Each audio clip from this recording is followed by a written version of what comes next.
Hi, this is the first in a series of videos where we're going to consider what you could do with a lot of brain data and a lot of computing power. So why would we want to do this? Here, check this video out. Digitized movie. We present this to the animal and we record the activity of their visual neurons, and these electrical signals that we recorded from will travel through these cables. She managed to tap the vision from the brain of a cat and to reconstruct what the cat sees onto a computer screen. So this is a digitized movie. This particular movie is a short clip from Indiana Jones, I think. Here we see the two images next to each other. On the left, the image that was shown to the cat. At the right, the image that is tapped out of the cat's brain. The picture has a lot of random flickering, the noise. That's probably the noise of the actual neurons, because they sometimes fire spontaneous spikes. We consider those noise, but maybe they reflect something else, maybe the thoughts or something. But we can't distinguish that. So when we use all of those, thinking that they represent visual information, this is the reconstruction that we come up with. It is the first time an image was tapped from a brain. It proves that we can read and understand the grammar of it. They measured the brain activity of that cat while it was watching a video, then interpreted the electrical activity of its brain, and were able to get a representation of what it was seeing. Wow. Keep in mind, this was years ago and rudimentary compared to what we could do today in regards to the algorithms and the supercomputers we have now. Think Google, think Amazon, huge data processing centers. We can do much better than this, similar to a flip phone 10 years ago compared to a cell phone today. And if we did this to you, hooked you up, and read your brain activity, and interpret it right while you're watching a video, we could see what you were seeing. And not just for that video. From then on, we would know how to map that part of your brain to always be able to see what you're seeing. Let that sink in. Similarly, we could use AI, the same method, to hear what you're hearing, right? Let's first take a look at the electrical activity in the body. Well, everybody's familiar with the EKG and the ECG, the electrocardiogram that shows your heartbeat. They get that by measuring the electrical activity of your heart. So we know our body and brain are electric, and you can measure that.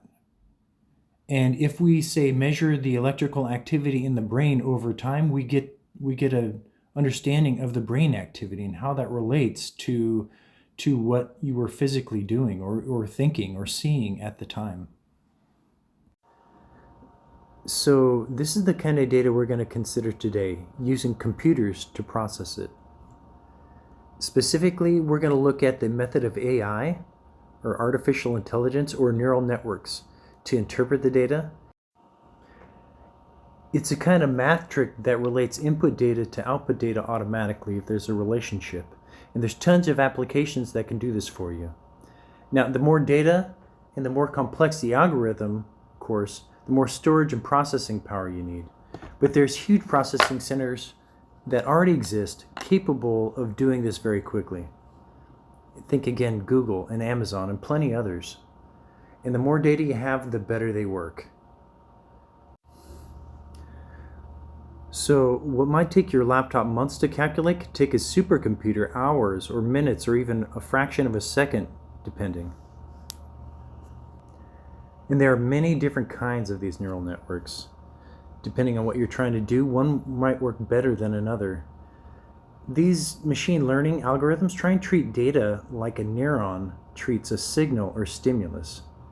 The idea with these neural networks is you take the input, then match it to the corresponding output, like matching your brain data while you're listening to an audiobook with the data from a microphone in the room with you. And if we refine the algorithm and use the huge computer arrays to analyze it, we could produce the things you are hearing by looking at your brain data. So what this means is we could hear what you are hearing like you were a microphone if we had enough brain data. Whoa. So how's this possible? Here's a few different kinds of networks we could use for this. And without going into too much detail, I'll just list a few of the types of neural networks that we could use. Recurrent neural networks take a stream of continuous data like a series of events in time where the order of things matter, like sentences. And if you've ever corresponded with a chatbot, this is likely one of the algorithms used to create it. Another one is the convolutional neural network, which are the go-to for most AI applications, which are especially great for image recognition, like facial recognition.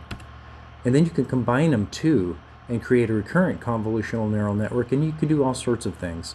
And in fact, we might end up using a recurrent convolutional type neural network to interpret brain data and match it with corresponding video or audio output to train the AI to be able to map those things.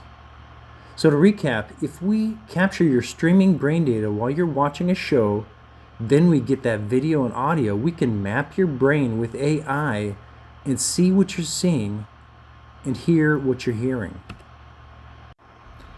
And it kind of begs the question, what else could we do with the brain data? Consider when you're talking and you're actually formulating those thoughts. There's a lot going on there that if you already have the part of the brain picked out where you know this is the audio signal and you know what's the video signal, what's left in there? What is that part? What could you do with that? And what are some of the ramifications of interpreting someone's brain data? That's the biggest breach ever of privacy, really. And furthermore, what if you could collect this brain data remotely? What if there was some way to do it where you didn't have to be in some big machine? So these are some of the topics that I'll be looking into much more in later videos. Thank you so much for watching. Please like and subscribe.